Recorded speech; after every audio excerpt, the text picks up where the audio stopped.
오늘 로마서 1장 16절 17절 말씀 중심으로 복음은 부끄러운 것이 아닙니다. 이런 제목을 함께 나누겠습니다. 오늘날 교회와 그리스도인들이 불신자들에게 조롱거리가 된 지가 오래되었습니다.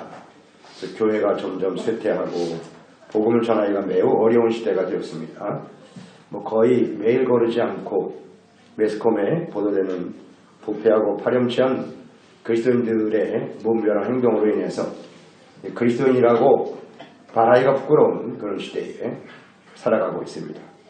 이렇게 일부 그리스도인답지 못한 사람들 때문에 복음이 부끄러운 것이 되어버렸을 뿐만 아니라 또 세상에서 살아가면서 자신에게 불이익이나 손해나 핍박을 받을 것을 두려워해서 자신의 그리스도인임을 숨기는 그런 성도들도 있습니다.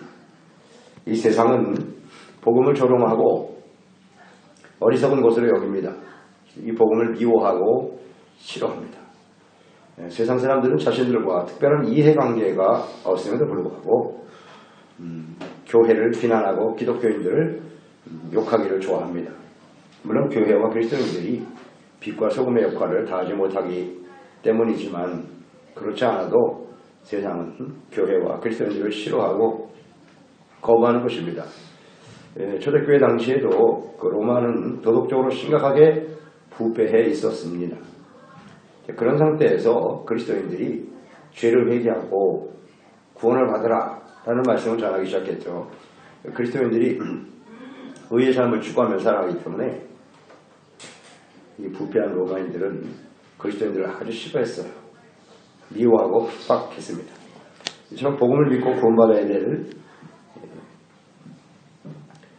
이방인들뿐만 아니라 당시 유대인들, 가장 먼저 복음을 듣고 구원받은 유대인들조차도 이 복음을 혐오스럽게 여기고 적대감을 가지고 있었습니다. 유대인들은 그리스도를 기다리고 있었죠. 그 그리스도는 다윗의 자손으로 오셔서 이스라엘의 국권을 회복하고 영원토록 통치할 그런 한 나라 이스라엘을 세워줄 것을 기대하고 있었죠. 그런데 그 예수님께서 십자가에 못 박혀 죽으셨어요. 저주받은 자가 처형당하는 십자가에 고난을 당하시고 저주받아 죽으신 것을 굉장히 부끄럽게 여겼습니다. 그런 복음을 전하는 것 자체를 그 예수 그리스도를 전하는 것은 있을 수 없다라고 생각을 했던 것이죠. 모세의 율법에 의하면 나무에 달린 자마다 저주 아래 있는 자라 했기 때문에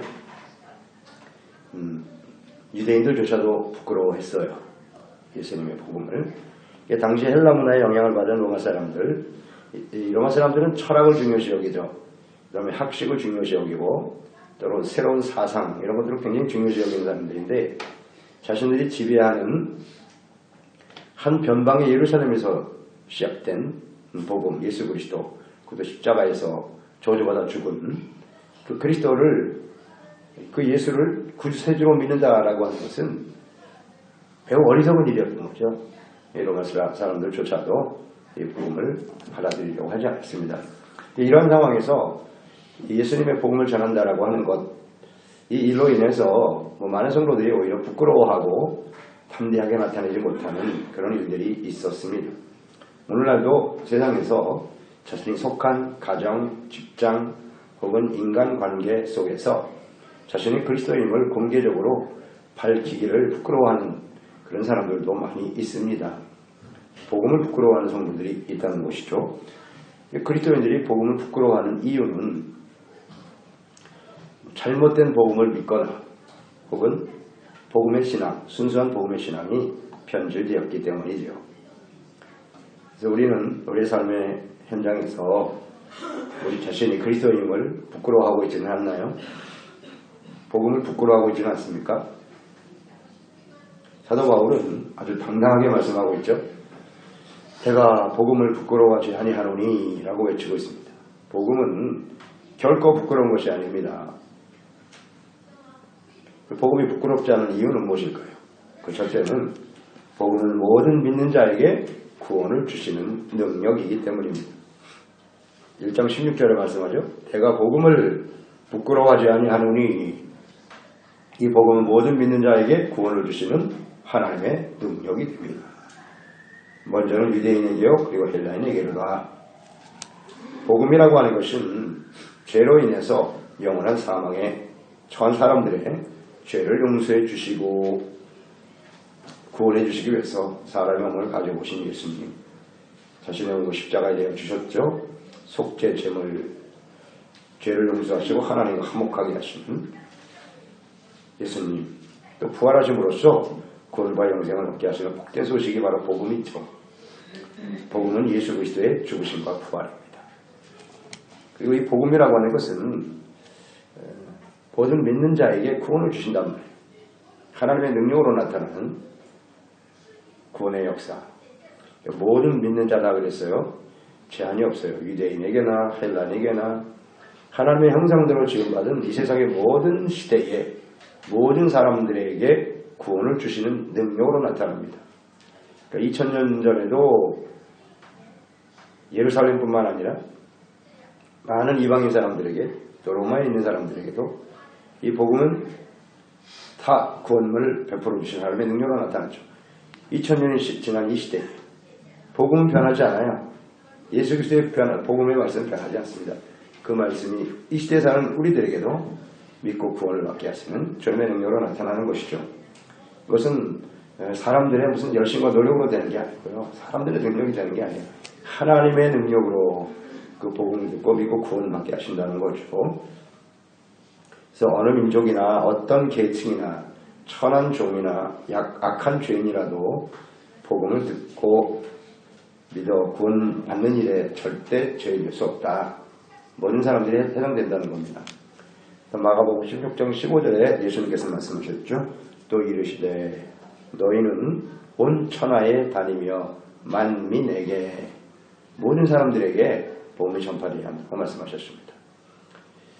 이 복음은 구원을 주시는 능력이라고 했는데 구원이란 무엇인가?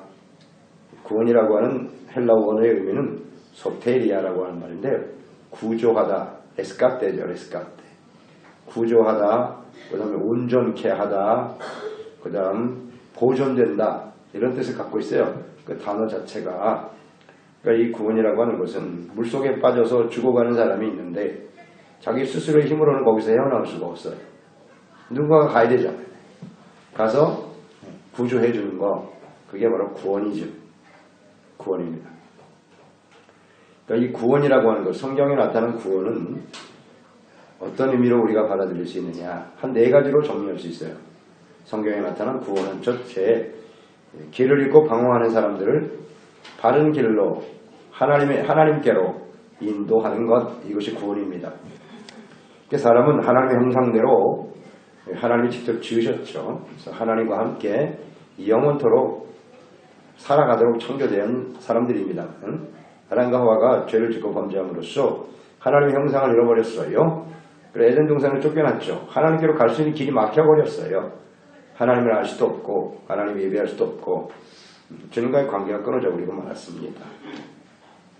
그래서 죄 가운데 태어나서 그 이후에 태어난 모든 사람들은 하나님을 모르고 죄 가운데 태어나서 죄 가운데 살다가 영원히 버려질 수밖에 없는 절망적인 존재가 되었던 것이죠. 그래서 영원하신 하나님과 그분이 거하시는 하나님의 나라 천국으로 갈 수 있는 길을 잃어버리고 멸망의 길을 가고 있었다. 잘못된 길로 가게 된 거예요. 하나님께로 가야 될 사람들이 잘못된 길로, 욕망의 길로, 멸망의 길로 갈 수밖에 없게 되었다는 거죠. 그런데 문제는 하나님께로 갈 수 있는 길이 막혀버렸기 때문에 잘못된 길을 선택하여 죄악된 길로 가다가 멸망을 향해 가는데 여기서 돌이킬 수가 없다는 거예요. 스스로의 능력으로는 도저히 하나님께로 돌아올 수 있는 길을 찾을 수가 없게 돼 있다는 거죠. 그래서 구원이 필요한 거예요. 신명기 5장 33절에 보면 너희 하나님 여호와께서 너에게 명령하신 모든 도를 행하라. 그러니까 하나님의 말씀을 이 도라고 표현을 했단 말이에요. 길이죠. 그리하면 너희가 살 것이고 복이 너에게 있을 것이며 너희가 차지한 땅에서 너희 날이 길리라 말씀하셨죠. 하나님께서 출애굽과 애굽에서 구원받은 이스라엘 백성들 가나안 땅으로 가기 위해서 필요한 것이 율법이다. 시내산에서 율법을 주시면서 이 말씀을 명령을 잘 지켜라. 도를 행하라 해서 도를. 주님의 말씀을 따라가는 것이 하나님의 백성들이 가야 할 길이에요. 그러면 돼요. 그러면 너희 날이 장구하고 가나안 땅, 약속한 땅에 들어가서 살게 될 거야. 그런데 이 하나님의 백성들이 말이죠. 주님의 명령, 주님의 율법의 말씀을 버렸어요. 버리고 각기 제갈 길로 갔어요. 우상을 향해 따라가고 욕심에 이끌려 살아가고 이방인들이 좋다고 하는 데 다 끌어들이고 길을 잃어버렸어요. 하나님의 길을 잃어버렸다는 것은 말씀을 잃어버린 거예요. 하나님으로 갈 수 있는 길. 그래서 결과는 어떻게 되었나요? 결국 이방인들에게 완전히 짓밟히고 말았죠. 하나님의 약속하신 언약의 백성들입니다만 길을 잃어버리니까 하나님의 말씀을 잃어버리니까 이방인들에게 밟히고 말더라. 이스라엘은 역사 속에 사라졌죠. 그래서 예수님을 보내신 거 아니에요? 그러니까 예수님 모실 때 예루살렘 회복시켜 주셨습니다만 그들 역시 또다시 길을 잃고 말죠. 어쩔 수 없어요. 이 사람들이 워낙이 교만하잖아요. 자기중심이고 욕심이 가득하기 때문에 주님의 말씀의 길을 따라가는 걸 별로 안 좋아해요. 그래서 결국은 또 길을 잃고 방황하다가 예수님이 직접 오신 거죠. 예수께서 요한복음 14장 6절에 말씀하셨죠. 예수께서 이르시되 내가 곧 길이요 진리요 생명이니 나로 말미암지 않고는 아버지께로 올 자가 없느니라. 하나님을 모르고 하나님의 말씀을 떠나서 멸망의 길을 가는 사람들을 아버지께로 가는 길로 인도하기 위해서 오신 분이 예수님이시다. 아주 분명히 말씀하셨죠. 길을 제시하러 오신 거예요. 천국 가는 길, 하나님께로 가는 길, 이게 구원이에요. 잘못된 길에서 벗어나 하나님이 원래 사람을 만드신 목적, 하나님 아버지께로 가는 길이다. 그게 구원입니다. 잘 보세요. 우리는 어떤 길로 가고 있는지요? 어떤 길로 가고 있는지 잘 확인하시기 바랍니다. 그러니까 자신의 위치를 확인하는 것이 대단히 중요해요. 중요합니다. 그래서 하나님의 말씀, 이 성경 말씀이 내비게이션이라고 했죠. 이 내비게이션 딱 치면 자기의 위치가 딱 뜨죠. 반짝반짝. 내가 어디에 위치해 있다. 하나님 말씀을 봐야 나의 위치가 확인이 돼요. 내가 바른 길로 가고 있는지 잘못된 길로 가고 있는지. 그래서 우리는 구원의 길을 잘 지켜야 해요. 두 번째 구원이라는 것은 죄와 사망으로부터 자유함을 얻는 것이죠. 영생.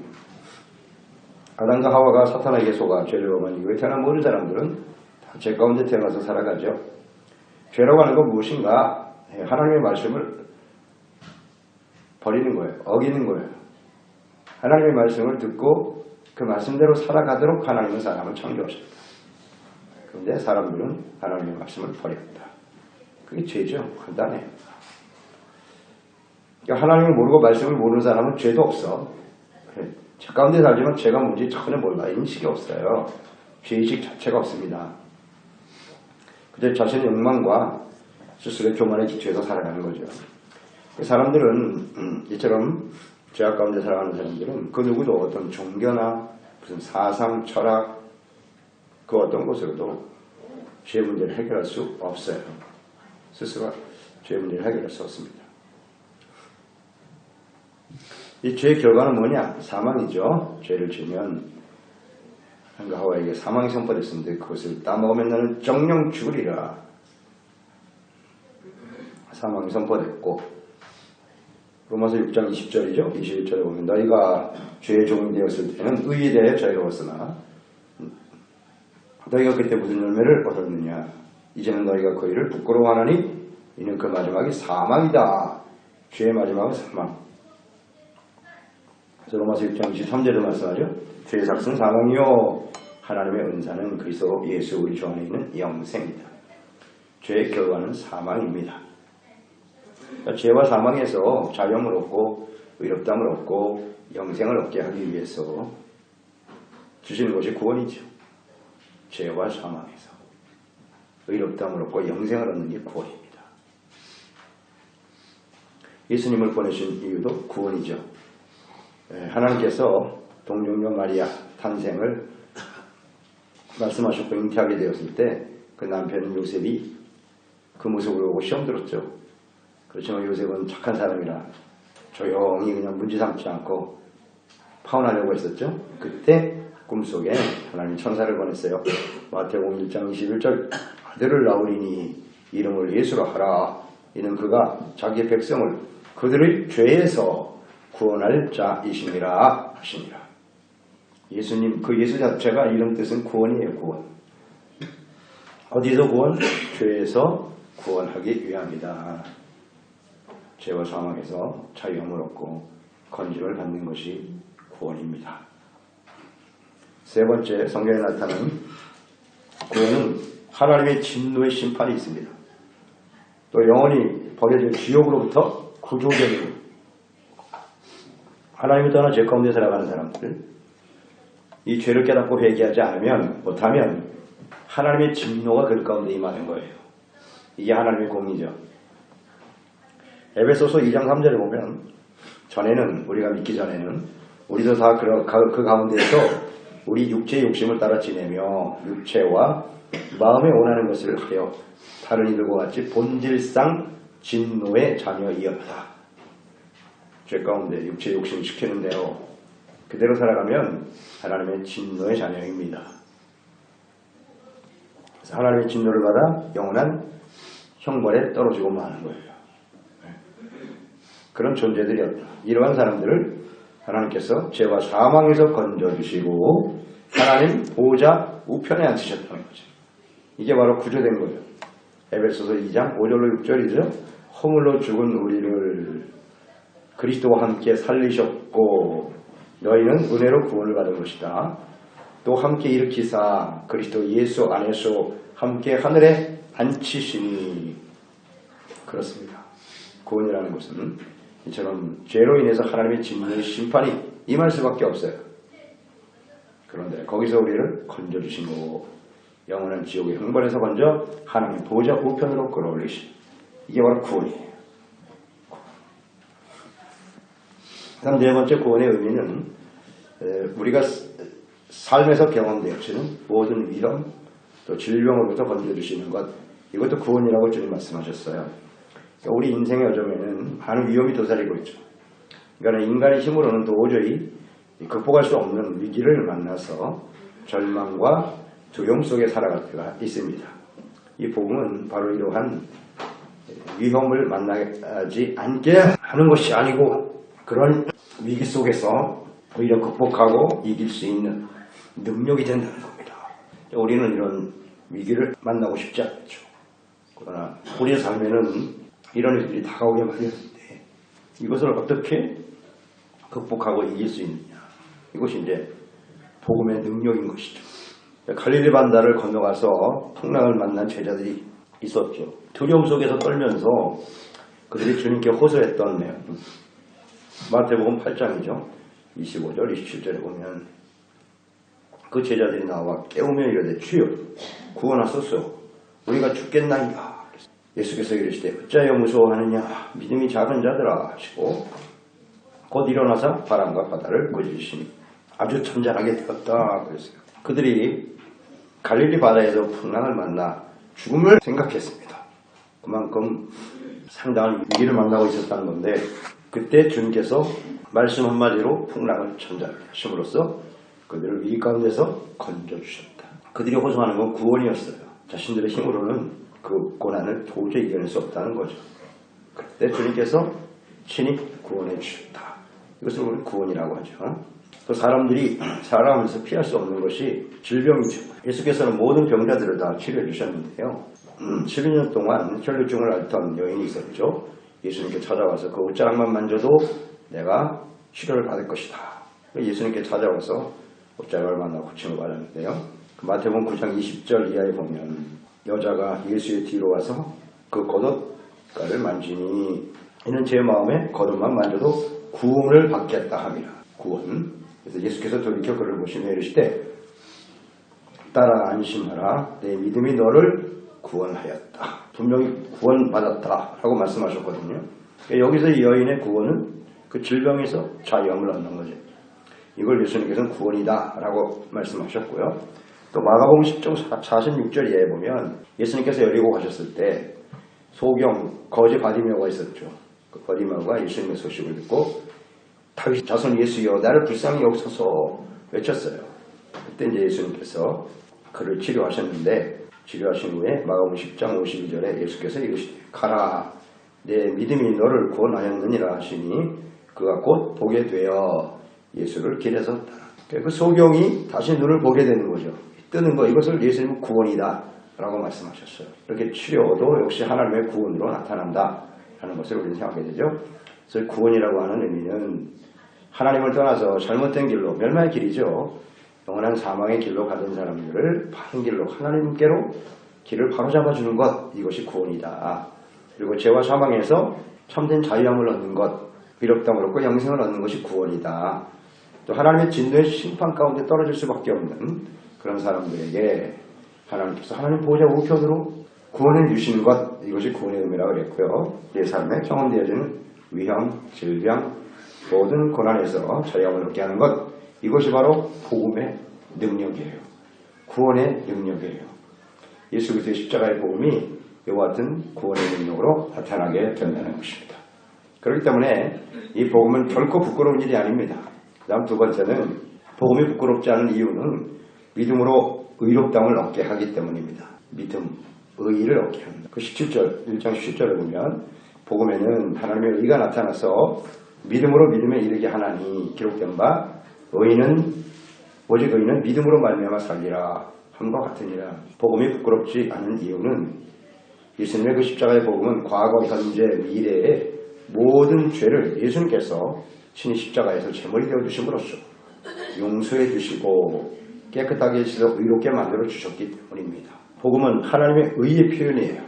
복음에는 하나님의 의가 잘 나타나 있습니다. 하나님의 의라고 하는 것은 하나님의 공의는 죄를 짓는 자들에게 나타나는 하나님의 심판이죠.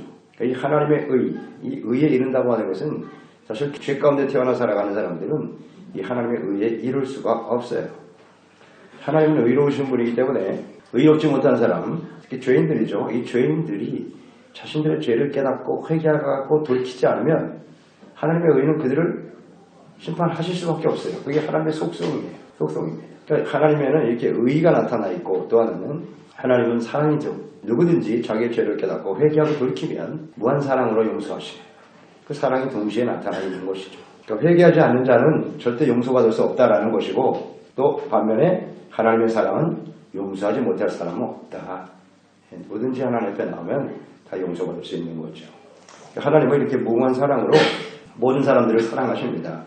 하나님이 지으신 모든 사람들을 의롭게 하시고 영원한 생명을 얻게 하시려고 하나님의 아들 예수님을 대신 십자가에 이어 주신 것인데 예수님의 십자가에는 복음이 십자가니까요. 예수님의 십자가의 복음에는 사랑만 나타나 있는 게 아니라 의도 나타나 있단 말이에요. 죄 없으신 하나님의 아들이 왜 그렇게 처참하게 십자가에서 저주받아 죽으셔야만 하는가. 모든 인류의 죄를 짊어지셨기 때문입니다. 죄값이 아주 무섭습니다. 복음에는 하나님의 의가 나타나 있는 거예요. 그래서 그 예수 그리스도의 십자가 대속의 은혜를 그 십자가 밑에서 먼저 제가 죄를 회개하고 돌이켜야 되겠죠. 그러니까 죄에 대한 무서운 형벌이 십자가에 나타나는 것이 이제 하나님의 공의라고 볼 수 있는데 이 하나님의 그 십자가에 나타난 이 공의가 자신의 죄를 깨닫고 회개하고 돌이키는 자에게는 한량없는 자비와 사랑과 구원의 은혜로 나타나게 된다는 것이죠. 고린도전서 1장 30절에 보면 너희는 하나님으로부터 나서 그리스도 예수 안에 있고 예수는 하나님으로부터 나와서 우리에게 지혜와 이로움과 거룩함과 구원함이 되셨다 말씀하고 있죠.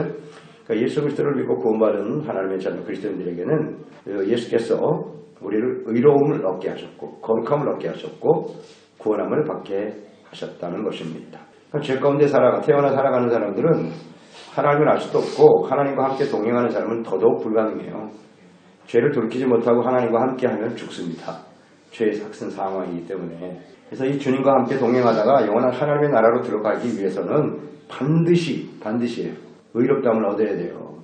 의가 없이는 절대로 하나님 앞에 설 수 없어요. 의가 없이는 누구도 하나님 앞에 나갈 수 없습니다. 그래서 마태복음 5장 20절에 보면 내가 너희에게 이르노니 너희 의가 서기관과 바리새인보다 더 낫지 못하면 결코 천국에 들어가지 못하리라. 의로움이 없으면 갈 수가 없어요. 이 세상에 의인이 있느냐? 한 사람도 없다는 거죠. 자기 나름대로 의롭다고 생각하고 살아가겠지만 하나님의 기준에 의하면, 말씀의 기준에 비추어 보면 의로운 사람은 아무도 없다. 다만 하나님께서 예수 그리스도의 십자가에 대속의 은혜를 베풀어 주심으로써 그 복음으로 말미암아 그리스도 예수 안에서 의롭다고 인정해 주시는 거죠. 자기의 죄를 회개하고 예수님의 대속의 은혜를 믿음으로 받아들일 때 의롭다함을 얻게 하신다. 그래서 고린도후서 5장 21절에 하나님이 죄를 알지도 못하신 이를 우리를 대신하여 죄로 삼으신 것은 우리로 하여금 그 안에서 하나님의 의가 되게 하려 하심이니라. 복음에 나타난 의, 이것을 우리는 어떻게 얻을 수 있을까요? 복음에 나타난 의, 즉 우리가 어떻게 의로움을 얻을 수 있나요? 그 길은 하나밖에 없어요.